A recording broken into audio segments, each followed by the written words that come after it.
Une des principales insécurités qui touche aujourd'hui l'école, en tout cas c'est comme cela qu'elle est vécue par la communauté éducative, c'est la mise sous tension, la mise sous pression permanente que vous imposez au système éducatif.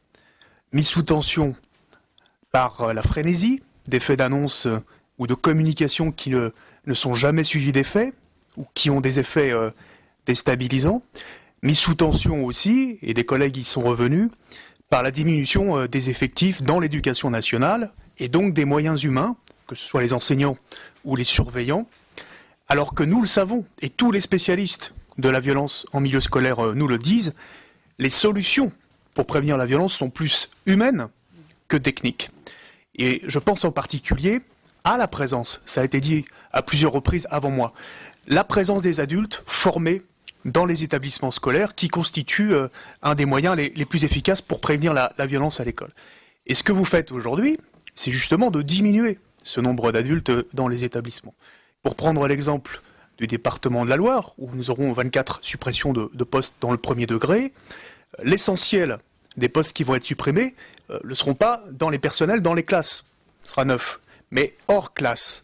Et donc ça va toucher des personnels qui aujourd'hui sont spécialisés dans la lutte contre l'échec scolaire, et en particulier les personnels des RAZ, puisqu'il y aura 4 postes de maître E, c'est-à-dire les postes à dominante pédagogique, qui vont être supprimés dans la Loire, dont un poste, et ça c'est très surprenant, qui va l'être en réseau Ambition Réussite, dans une école Paganini dans le quartier de Montreno, où on va faire disparaître un poste avec une maître E qui était à 1 an de la retraite. Donc, tout cela pour vous dire que l'action de ces personnels-là, et en particulier des maîtres E, qui sont chargés du suivi des élèves les plus en difficulté, on le sait, ça a un impact positif au niveau du climat des écoles, avec les projets de prévention et de lutte contre la violence qui sont mis en place dans ces établissements scolaires-là. Donc je voulais simplement terminer par une question plus précise. On avait déjà évoqué dans une audition précédente la mise en place d'une expérimentation dans les 53 établissements scolaires, dans 11 académies, concernant le dispositif des policiers ou gendarmes référents. C'était une expérimentation. Donc j'imagine que l'objectif c'était soit d'étendre ce dispositif, soit de le généraliser. Comment comptez-vous vous y prendre alors que les effectifs de la police et de la gendarmerie, on le sait, sont en très nette diminution depuis 3 ans, 10 000 postes en moins.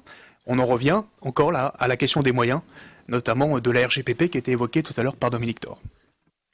Merci, Monsieur le Ministre.